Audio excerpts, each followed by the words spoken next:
बाजार में जाती औरतों के जेवरात उतारने वाला गैंग, जिसमें खातून ही औरत दूसरी खातून का जेवर कैसे उसको चकमा दे के उतार लेती है, ये आपको कहानी दिखाते हैं। उर्दू पॉइंट की वीडियोस देखने के लिए हमारा चैनल सब्सक्राइब कीजिए और बेल के आइकन पर क्लिक कीजिए ताकि आप हमारी तमाम आने वाली वीडियो से बाखबर रह सकें। अस्सलामुअलैकुम नाज़रीन, उर्दू पॉइंट से मैं हूं आपकी मेज़बान तहमीना शेख। नाज़रीन, ख़वातीन घरों से अपने कामकाज के लिए बाहर निकलती हैं तो अमूमन उन्होंने चेन, रिंग्स और चूड़ियाँ यानी गोल्ड का ये थोड़ा बहुत जेवर पहना होता है, और जब शादी ब्याह की बात आती है तो यकीनन जेवर पहना होता है ज़्यादा।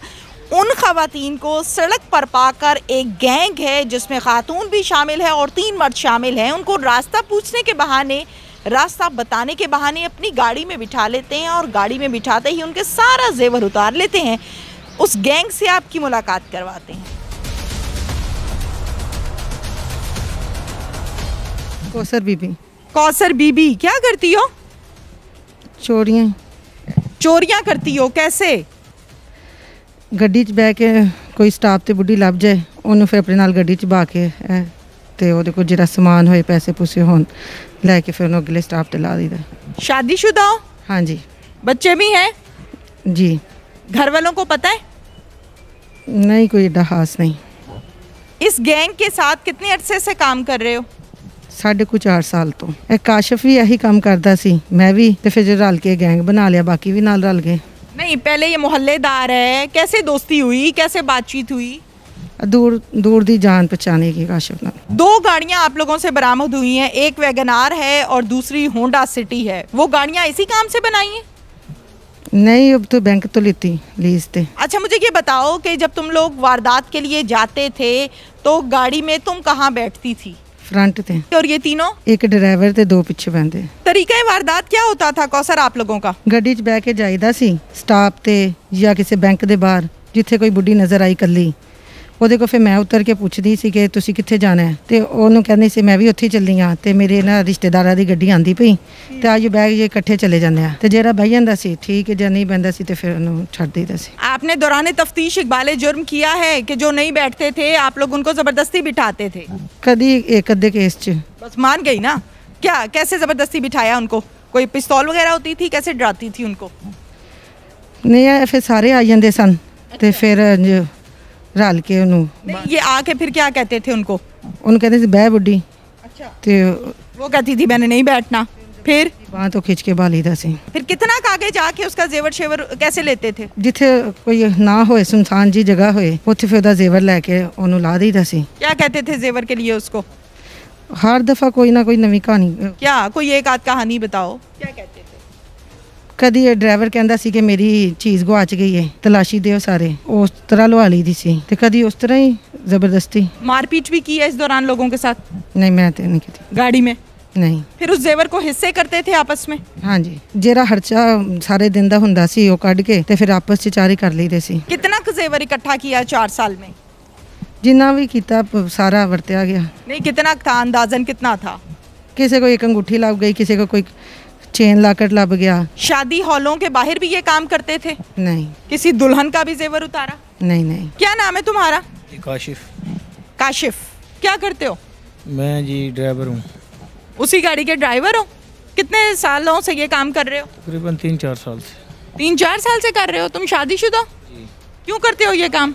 बस मजबूरी है, कुछ हालात। क्या मजबूरी है? बच्चे हैं छोटे छोटे, 5 बच्चे होना मजबूरी होती है? काम काज नहीं है, आप ही ऐसे ही बस बेरोजगारी है, इसलिए चले जाते हैं, कभी कभी नहीं चले जाते। ज्यादातर लाहौर में काम करते हो या लाहौर से बाहर भी? बस लाहौर में भी आ जाते हैं, ज़्यादातर हम इधर बाहर जाके करते हैं या लाहौर में करते, बस और कहीं नहीं जाते। बाहर कहाँ जाते हो? ऐसे ही है हमारे इलाके में, इधर साहिवाल के इलाके में या फैसलाबाद के इलाके में। रिहायशी कहाँ के हो? फैसलाबाद के हैं रिहायशी। रिहायशी फैसलाबाद के हो, साहिवाल में जाके गेम डालते हो, पकड़े लाहौर जाते हो।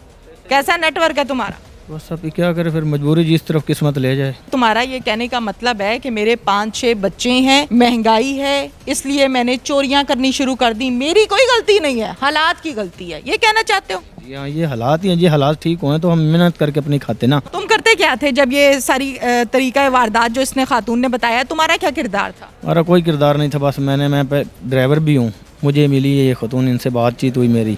इन्होंने कहा कि हमारे साथ ऐसे ऐसे काम करो, ड्राइवर भी हो, ऐसे तुम्हारा गुजारा नहीं चलता, यहाँ से 500-600 मिलेगा, हमारे से 2-4 हज़ार भी मिलता रहेगा। तो मैंने सोचा भी चलो ठीक है, ये आसानी तरीका इनके साथ मिल जाता हूँ। डेली के कितने पैसे मिलते थे? कभी 2,000, कभी 4,000, हद से हद 5-10 हज़ार, बस 2-4 लाख कमाया होगा, वो खा लिया। 4 साल से तुम ये काम कर रहे हो, तुम्हें किसी ने नहीं पकड़ा? नहीं पकड़े गए, किस दफ़ा पकड़े भी गए हैं, पकड़ लेती है पुलिस, वो रिकवरी हो जाती है, दे देते हैं बस। कितनी दफ़ा पकड़े गए हो? 2-4 दफ़ा तो पकड़े भी गए हैं। किन थानों में? उधर हमारे इलाके में पकड़े। साहिवाल? हाँ, साहिवाल पाक या फैसलाबाद? साहिवाल फैसलाबाद, उस एरिया में पकड़े गए हैं। फिर छूट गए? हाँ छूट गए। अच्छा, जब छूटे तो फिर बाहर आके वही काम? अभी छूटे हैं तो फिर आके फिर करने लगे, बस अब नहीं करेंगे इंशाल्लाह, माफ़ी चाहते। तुम्हारा क्या नाम है? फ़कीर हुसैन। फ़कीर हुसैन। फ़कीर, तुम्हारा क्या किरदार है? मेरा किरदार है ध्यान करना इनका। ये मुझे उतार देते हैं, मैं जो कौसर है उसके साथ ना ऊपर ऊपर ध्यान करने के लिए फिरता रहता हूँ। कोई उसको देख तो नहीं रहा, कोई उसको पकड़ेगा तो नहीं ना।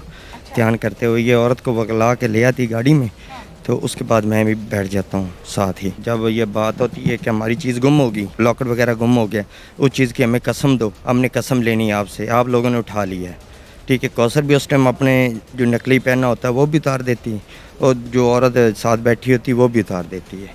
अच्छा, उनको टॉर्चर करते हो कि हमने जेवर पहना हुआ था या हमारी ये चीज़ गुम गई है, तुमने ले ली है, इस तरह टॉर्चर करते हो? वो एक पर्स नीचे गिराते हैं हम, उसमें कहते हैं कि इसमें सोने का तवीज़ नहीं था, वो उस सोने की कसम दो, सोना गुम हुआ है, सोने की कसम नहीं होती, सोना ये जिस्म से लाग करोगे कसम हो जाएगी। जब वो उतारते हैं ना, तो उतार के एक तरह की 2 टाँकियाँ होती हैं, एक में वो नकल बांध देते हैं, एक में असल बांध देते हैं। जो नकल है उसको दे देते हैं, जो असल है वो ले जा, हम रख लेते हैं अपने पास। पता तो होता है तुम लोगों को असल और नकल का, कि कौन सा असल है कौन सा नकल? जाता है, क्यों नहीं पता चलता? पता चल जाता है असल और नकल का। उमर हयात, उमर तुम्हारा क्या किरदार है? मैं तो 8 दिन हुए इन लोगों के साथ रले हुए। अच्छा। पहले मैं मालिश का काम करता हूँ, मैं मालिशी हूँ। अच्छा। कोरोना की वजह से बाहर से काम नहीं चलता था। अच्छा। इन लोगों के साथ मिला, कभी सब्जी लेकर आओ, कभी कोई चीज़ लेकर आओ, कभी कोई चीज़ लेकर आओ। अच्छा। इनके साथ में चलो, ज़िंदगी में पहली दफ़ा में। कैसे मिले इनको? ये हमारे रिश्तेदार हैं ना जी, इनके आते जाते थे, लेकिन मैं काम नहीं करता था, मेरे पे कोई पर्चा नहीं है, कोई जेल नहीं गया, कोई किसी किस्म के नहीं। कितने लोगों के, कितनी औरतों के जेवर उतारे? मैं इनके 16 लोगों के साथ 4 औरतों को उतारा है बस। जब तुम सच बताना है, ठीक है, सच बताना, जब औरत का जेवर उतार रहे होते हो, क्या कहती है वो उस टाइम? बताइए बाजी, बात असल बात क्या है, इनके बात करने का कुछ तरीका अलग है। मुझे तो 8 दिन हुए इन लोगों के साथ जाते हुए। ये औरत जाती, जो कौसर है ना, वो खड़ी हुई, वो जाती वर्ग लगाती है, औरत को बीच बिठा लेती है। उस जब गाड़ी में कहाँ जाना है जी, लाहौर जाने, इन लोगों ने कहना जी असी भी जाना है जी। वो नाल भाग के ना जी होंगे, तो उन्हें नाल गड्डी 'च बह जाना, फिर इन्हें ड्राइवर ने कहना जी मेरा तो वेखो पर्स गुम हो गया, जरा वेखना वे डिग्गा तो नहीं गड्डी दे। उन्हें पर्स कहना जी मेरी समझो सोने का तवीज़ नहीं हैगा, मैनू कसम दिओ। इन्हें कहना जी असी कसम कि नहीं क्यों देइए, उन्हें कहना जी नहीं तेन कसम दो, नहीं तो मैं तुहानू थाने दे देंगे, इंज कर देंगे। और फिर इज्जत दी चलती, वो बीबी कह देंगी पुत्र तू कितना कितना कहना होता, मतलब कसम नहीं लै ला। वो कसम भी चीज़ होनी, जिसम के नाल कोई होंदा, कौसर ने भी ला देना है, वो बीबी भी किहड़ी नाल होनी है, किहड़ी नाल बनी है, उन्हें भी ला देना है। वो कपड़े तो पिया होना, एक कलर का कपड़ा होना है, वो किहड़ा उन्हें चीज़ बन देनी माई दी भी। वो फिर कदों उन्हें बन लेनी है, असल किहड़ी चीज़ होनी, वो रख लेनी, नकल उन्होंने दे देनी। तो जिस रोड पे स्टाप अगे जाके जी इन्हें उतार देना, जिन्हें आखना जी 200 रुपये 400 रुपये किराया, तुसी घर नूं जाओ, तुहाडी कसम होगी। नाज़रीन, मुल्ज़िमान के तमाम बयानात आपके सामने हैं। इस हवाले से पुलिस ऑफिसर क्या कहते हैं, उनसे भी बात करते हैं। डीएसपी सीआईए दानिश आसिफ रांझा साहब हमारे पास मौजूद हैं। कितनी रिकवरी की और कितनी वारदातें ये लोग कर चुके हैं, वो सारा जो माजरा है वो हम दानिश साहब से जानते हैं। अस्सलाम वालेकुम। जी वालेकुम जी। दानिश साहब, कितने अरसे से ये गैंग काम कर रहा है? ये तकरीबन 8 से 10 साल से ये वर्किंग कर रहे हैं। ये पीछे से रहने वाले हैं जरावाला फैसलाबाद के जी, और जरावाला तांदले वाला, ये फैसलाबाद के 2 छोटे छोटे कस्बे हैं जी। यहाँ पर बहुत ज़्यादा इस तरह के लोग, कोई घर ऐसा है ही नहीं जो कि जुर्म पेशा ना हो। अच्छा। चाहे औरतें हैं चाहे मर्द हैं। ये कि वहाँ के रहने वाले थे, लाहौर आते थे जी, होंडा सिटी पे और वैगनार पे, और इनकी नंबर प्लेटें भी चेंज कर तकरीबन ये करते थे। 8 से 10 नंबर प्लेटें भी बरामद हुई हैं। ठीक है। और लाहौर के मखसूस इलाकों में ये औरतों को यहाँ रास्ते पूछने के बहाने या फिर गन पॉइंट गाड़ी में बैठाने के बाद उनका जेवर वगैरह उतारते थे और वराने में उनको फेंक देते थे जी। ठीक है। आपके पास कितनी कंप्लेंट्स आई? ओवरऑल तो लाहौर में काफ़ी इस तरह के पर्चे दर्ज हुए हैं और आए रोज़ कॉल चलती थी कि आज फलाने इलाके से और के जेवर छीन के फलाने गरीब लोग ले गए हैं। जब गाड़ी को हम ट्रैक करवाते थे सेफ सिटी से, गाड़ी का नंबर जैली और बोगस निकलता था, जिससे ये काफ़ी अर्से से ये लोग अपनी वारदातों में कामयाब होते चले जा रहे थे। ठीक है, इनसे कितनी रिकवरी की गई है दानिश? 21 लाख प्लस रिकवरी हम कर चुके हैं और 3 पिस्टल और 2 गाड़ियाँ रिकवर हो चुके हैं। 19 के करीब मुकदमात जो ट्रेस हो चुके हुए हैं, जिन पर ये इनके रिमांड लिया हुआ है, मज़ीद इनकी इंटरोगेशन की जा रही है। जेवर की जब हम बात करते हैं तो जेवर अंदाजन कितनी तादाद में है? जेवर तकरीबन इसमें तकरीबन 18 से 20 तोले के करीब जेवर है, कुछ नकदी भी है। और इसमें जो हमारे लिए हैरानकुन बात थी वो ये सामने आई है कि इसमें एक सास है कौसर और अपने दामाद के साथ उमर के साथ वो वारदात ये करती थी और उसने वहाँ पर बहुत बेहतरीन उमर ने बहुत बेहतरीन घर बना रखे हुए फैसलाबाद में जी। अच्छा, जो इस गैंग का हिस्सा है, जो गैंग का सरगना है जी। बिल्कुल ठीक है, बहुत बहुत शुक्रिया आपका। थैंक यू वेरी मच जी। इसके साथ ही नाजरीन, अपनी मेज़बान तहमीना शेख को इजाज़त दीजिए। अल्लाह हाफिज़।